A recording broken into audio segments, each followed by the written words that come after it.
Welcome to OWAD today. I'm Sophie, your pilot into the universe of Chinese. Yesterday we talked about the hair of the horse, and today, from head to toe, we're talking about ti, the hoof of the horse. And I guess if hair, the mane of the horse, is still relatable because we have human hair as well. Now, hoof is a unique horse body part and a unique horse experience because humans we wear shoes and we cannot and probably we're not running so fast or far like horses do. So on our naturally evolved or equipped body parts, we don't develop this hoof part that's cushioning between your flesh and blood and bone to the hard ground or whatever terrain you're facing. So T is the horse specialized evolved body part. Okay, you can notice here simplified and traditional, they look the same, but both of them differ from the mid-history one. And so what happened there is the mid-history 2,000 years ago, the dictionary, the compiler, Xu Chen, didn't include T in there. So we didn't know like if T was a later coined concept or it simply, Xu Chen, the author, forgot to include T.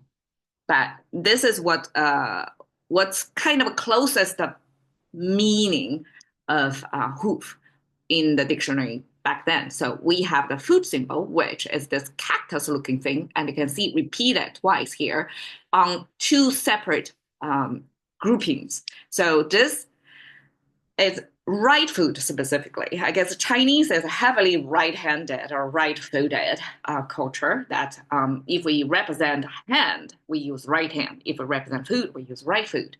How we can tell it's right foot? Because we have seen symbols with both foot left and right, and then you can see the symmetrical image of there. Just like our hands, right? It's symmetrical. We have thumbs both on the inside. It's not a exact copy and paste. It's a mirror image. So this is the big toe. And then we have a pinky toe kind of sticking out on side. And then the middle trunk, upward facing ones is the middle of the toes. And my theory is, um, well, we simplify three finger. We simplify hand with three fingers. So five reduced to three. Same way we simplify all five toes into three. But I would say probably compared with hand, foot is even more justifiable to simplify with the three because how many of us can actually move our toes individually as if you can play piano with your toes? That's hard, right? Our foot don't serve such dexterous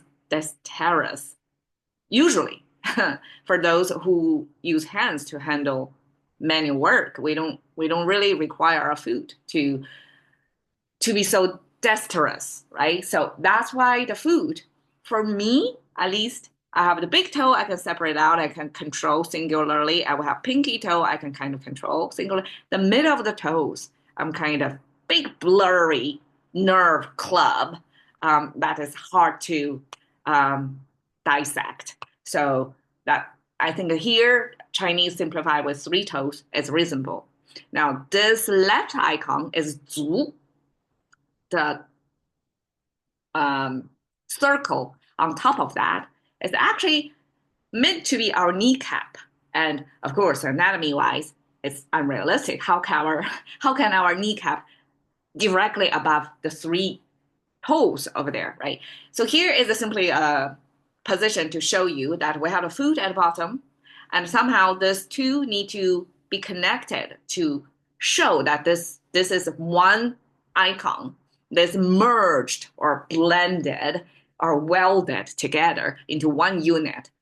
So even if realistically kneecap still have the whole calf or shin in between, but we take the two sides, merge together, skip the middle part to show it's everywhere below the kneecap. So basically, it's your walking function because when we walk, I have to keep using our knees, right? Our foot itself, it's only the end of it. our pivoting point is our knee.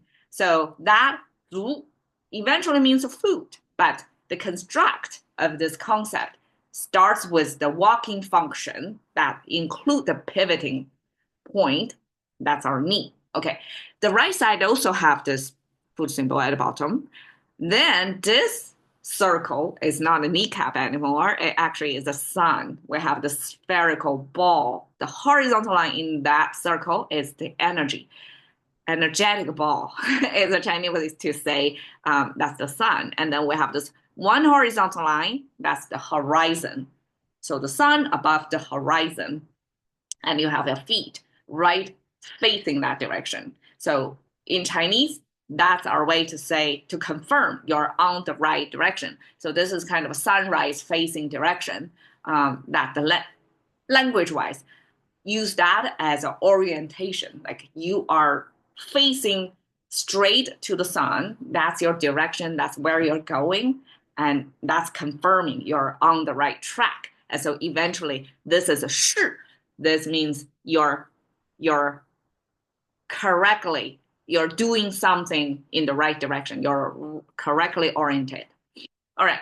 So that paired with, okay, we can see this carried over, right? It's the right part that switch out. So this is the closest possible meaning. And this character in ancient times could mean some function of your foot. Could be, well, another close one would be kick, like something related to foot. And ti actually could either mean you're standing on the right place, or you're kind of stomping, like on the same spot. You lift your foot and down. So you're using your walking function, but there are so many ways for our walking function, right? So to pausing, not moving, or running 2 feet up, or hopping 2 feet up together, or jumping, right? So many different ways that our body can move. And this is your correctly oriented foot motion, which could be like you're on the same ground doing this. Okay, so that is the closest meaning with the hoof, because it relates to the feet, the foot motion of the horse. Ti, okay, is a hoof, right? Wait, I have a misspelling here. This is a pig. 猪蹄, pig hoof. Okay, that's an interesting way for Chinese actually. Chinese actually call the feet, pig feet, as pig hoof. Probably because both of pig's foot and horse's foot, they have shared the toe thing. The almost like a two-toed structure. And then there is a crack in between, right? So this separation of this hoof structure, Chinese recognize that looks similar. So we're using the same character hoof, even if it doesn't have the cushion as the horse does. But the two-toe separation thing looks similar. So that's 猪蹄. 驴不胜怒蹄之. Okay, 驴 donkey. Here is a excerpt of the line from I guess the story, ancient story, 黔驴技穷. So something about the donkey story. Okay, I'm not going to talk about the whole story, but here it talks about the donkey not win anger. That's a Chinese way to say you're overpowered by anger. Anger win you. So so anger win out your. So basically, anger controls you. So donkey not win anger is a Chinese to say donkey was overcome by anger and kick it. So it refer to something happening in the story. So donkey normally is more tame one. If we talk about horse, we have 红鬃烈马, this red mane horse. It's hard to tame. Donkeys are easier relative, and they normally don't show anger or less often to attack people, right? So this is like really overcome by anger, and then the donkey would kick something back. Okay, 雪尽马蹄轻.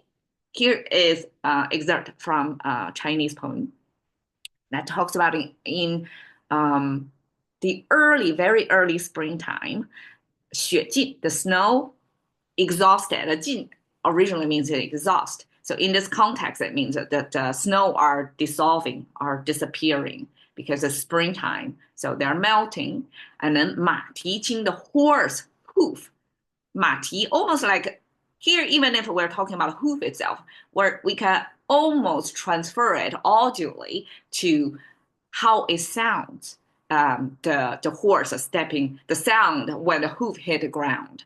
So horse hoof, and the light means lightly hoofing on the ground. So I guess because the early springtime, the snow is no longer that thick, so horse can easier to tread on a lightly snow-covered ground, and that's why it feels lighter than the more deep.